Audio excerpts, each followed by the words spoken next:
Hi friends, welcome to Shailaja's life style. ఈరోజు నేను daily vlog చేద్దామని అనుకున్నాను. డైలీ వ్లాగ్ అంటే ఎట్లా ఉంటుందో మీకు తెలుసు కదా. మార్నింగ్ లేచిన దగ్గర నుంచి మనకి ఇంట్లో పనులు ఎలా ఉంటాయి అవన్నీ చూపిద్దామని అనుకున్నాను. నా ఇంట్లో నేను ఎలా చేసుకుంటాను అనేది చూపిద్దామని మీకు వీడియో తీసాను అన్నమాట. సో లేవడంతోనే ఇక బెడ్షీట్లు ఎక్కడ ఉండిపోయినాయి అవన్నీ ఫోల్డ్ చేసుకుంటూ కూర్చున్నాను.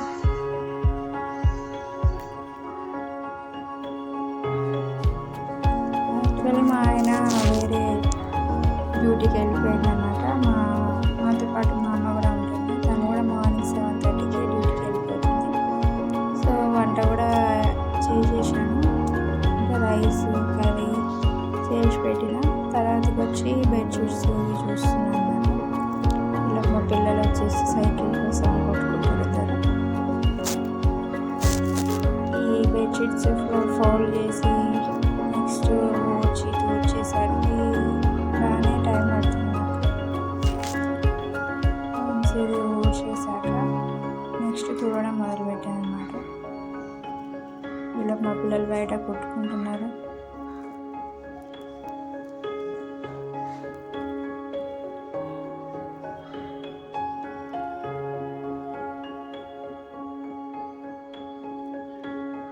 మాకు ఇంకా సామాన్లు తెచ్చేవి ఉన్నాయి.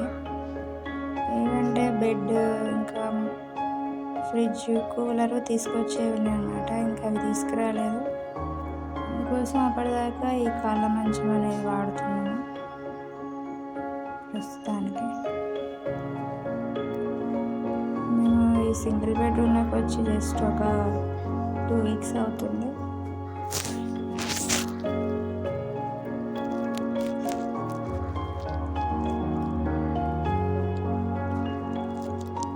ఒక్కసారికి సామాన్లన్నీ తీసుకొస్తే కొంచెం ఇబ్బంది ఉంటుందని చెప్పి మేము అన్నీ తీసుకురాలేదు. కొంతవరకు తెచ్చుకున్నాము. బట్టలు గిన్నెల వరకు తెచ్చుకున్నాము. ఇక అంటే మెయిన్గా అవసరమయ్యేంత వరకు తెచ్చుకున్నాము. తర్వాతకి మెల్లిగా సింగిల్ బెడ్రూమ్ ఎక్కడైనా రీజనబుల్గా దొరికినప్పుడు, దగ్గరలో దొరికినప్పుడు, అంటే మా ఇంటికి మా ఊరికి వెళ్ళేసడానికి కొంచెం దగ్గర ఉంటుంది. అలాగే మా ఆయనకి దగ్గర ఉండడానికి చూసుకొని ఓకే అనుకున్నాక మిగిలిన సామాన్లు తెద్దామని డిసైడ్ అయ్యాను. నాకు కొంచెం దగ్గరలో వెళ్తున్నా కదా, దగ్గరలో దొరికిందన్నమాట. సో అందుకే ఇక మిగిలిన బెడ్ మరియు ఫ్రిడ్జ్ అవన్నీ తీసుకొద్దామని అది కూడా తీసుకొచ్చేస్తే ఇక ఫ్రీగా ఉంటుంది మాకు. ఇప్పుడు పాలకి చాలా ఇబ్బంది అవుతుంది. నెక్స్ట్ సమ్మర్ ఇప్పుడు మాకు ఫ్రిడ్జ్ లేకపోతే ఇబ్బంది అవుతుంది. పిల్లలకి పాలు స్టోర్ చేయడానికి కూడా ఇబ్బంది అవుతుంది. వాళ్ళు పాలు బాగా తాగుతారు అన్నమాట, మార్నింగ్ అండ్ ఈవినింగ్. అలాగే పెరుగు కూడా బాగానే తింటారు. సో అవన్నీ స్టోర్ చేసుకోవడానికి ఫ్రిడ్జ్ ఖచ్చితంగా ఉండాలి. అందుకనే తీసుకొస్తున్నాను. కాబట్టి కొంచెం టైం పడుతుంది అన్నమాట. అప్పటిదాకా ఇక ఇలా అడ్జస్ట్ అవ్వాల్సిందండి. ఊడడం అయితే అయిపోయింది. నెక్స్ట్ మాప్ పెట్టేయాలి. ఇక మాప్ పెట్టేసుకొని హాల్లో కూడా క్లీన్ చేసుకుంటే అయిపోతుంది. హాల్లో క్లీన్ చేసుకున్నాను, మాప్ కూడా పెట్టేసుకున్నాను. సో ఇప్పుడు కిచెన్లో ఉందన్నమాట పని. కిచెన్లో వంట అయిపోయిన తర్వాతకి ఎక్కడెక్కడ అన్నీ పెట్టేసాను. ఇప్పుడు ఇక అవన్నీ క్లీన్ చేసుకోవాలి. అంతకుముందు నైట్ గిన్నెలు క్లీన్ చేసి పెడతాను అన్నమాట. ఇప్పుడు ఆ గిన్నెలు సదిరి ఎక్కడెక్కడ పెట్టేశాక మళ్ళీ ఉన్న గిన్నెలు, పొద్దున వంట చేసిన గిన్నెలు అవన్నీ ఉంటాయి కదా, అవన్నీ క్లీన్ చేసుకొని పెట్టుకోవడానికి కోసమని నైట్తోని గిన్నెలన్నీ ఎక్కడెక్కడ పెడుతున్నాను. అలాగే పాలు వచ్చినాయి మార్నింగ్. పాలు అవి కాగబెట్టడం మర్చిపోయాను. సో అవి అందులో ప్యాకెట్ పోసి పెట్టాను.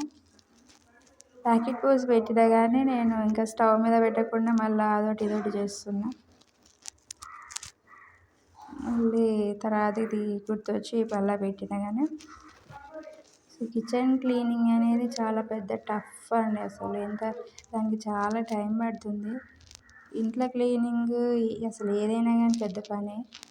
త్వరగా ఏది అయిపోదు, గంటలు పడుతుంది. మనకి కొంచెం ఇక మన ఆడవాళ్ళకి ఉండేదే కదా, కొద్దిగా నీట్గా లేకపోయేసరికి మనకి ఇక ఆటోమేటిక్గా చేతులు పోతూనే ఉంటాయి క్లీన్ చేయడానికి.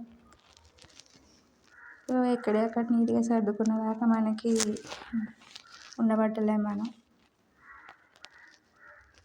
ఇక గిన్నెల వరకు సదిరేసిన మొత్తము. కౌంటర్ టాప్ క్లీన్ చేసుకొని పాల వరకు కాగబెట్టి పెడుతున్నాం.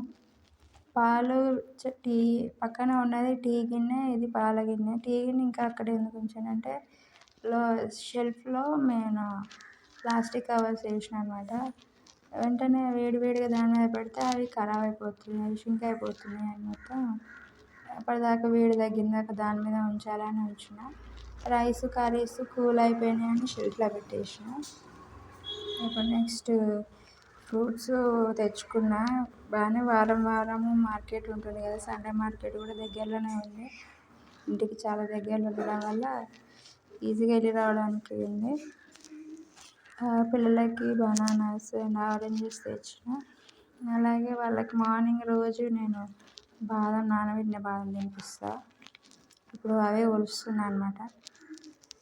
వాళ్ళు ఉండగా నేను ఒలుస్తున్నాను మాత్రం ఒలవనియ్యరు. అందుకోసం వాళ్ళని బయటికి పంపించి వాళ్ళు ఇటు రాకుండా కార్టూన్ పెట్టి ఒలిచి పెడదామని చూసిన. ఆలోపే వచ్చేసిండు. వాళ్ళకి ఇచ్చేసి నేను తినేస్తున్నా అనమాట. కిచెన్ అయిపోయింది. నెక్స్ట్ హాల్ క్లీన్ చేసుకుంటున్నాను. పిల్లల బొమ్మలన్నీ ఎక్కడెక్కడ పడేస్తారనమాట. అసలు నేను ఒక్కొక్కటి చదువుతూ ఉంటే వాళ్ళు బయట వేస్తూ ఉన్నారు. నేను పెట్టడం వాళ్ళు తీయడం ఇదే సరిపోతుంది మా ఇద్దరికి. అదిగో చూడండి, నేను అక్కడ పెట్టేసిన మళ్ళీ ఏమంటే తీసి పక్కన ఆడుకుంటూనే ఉన్నారు. వీళ్ళతో నాకు ఇదే బాధ. ఇక మీ ఇంట్లో కూడా అలాగే ఉంటుంది కదండి పిల్లలతోటి. పిల్లలు అంటేనే అంత. పక్కకి వెళ్ళి ఆడుకోర్రా అంటే రావట్లేరు. నేను తీసుకెళ్తే కానీ రాలేదు వాడు. కిచెన్లో మొత్తం క్లీన్ అయిపోయింది కదా. ఇక మొత్తం బయట కూడా హాల్ కూడా ఊడ్చేసి కిచెన్ కూడా ఊడ్చేసి ఇది కూడా మాప్ పెడితే అయిపోతుందండి. అందుకే ఫస్ట్ క్లీన్ చేసుకుంటున్నా. అదే బాల్ అసలు కిచెన్లో వేసారు బాల్. వీళ్ళ బొమ్మలు ఎక్కడ ఉంటాయండి అంటే అసలు ఎక్కడ చూడు అక్కడే ఉంటాయి బొమ్మలు. ఈ బాయ్స్ ఉన్నారు చూడండి, అంటే నాకు తెలిసి నాకు ఇద్దరు బాయ్స్ కాబట్టి నాకు అట్లా అనిపిస్తుంది. అమ్మాయిలు కూడా అట్లే చేస్తూ ఉండొచ్చు. బొమ్మలు ఎక్కడ పడితే అక్కడ బొమ్మలు అండి. కిచెన్లో బొమ్మలు, షెల్ఫ్లో బొమ్మలు, ఇంటి బయట బొమ్మలు, ఇంటి ముందు బొమ్మలు, వాష్రూమ్లో కూడా బొమ్మలు తీసుకొని పోతున్నారండి. అసలు వీళ్ళతోటి వేయలేకపోతున్నాం అసలు. క్లీనింగ్ అయిపోయింది. మాపింగ్ చేస్తున్నా అన్నమాట. మాపింగ్ కూడా అయిపోతే పని అయిపోతుంది ఇక.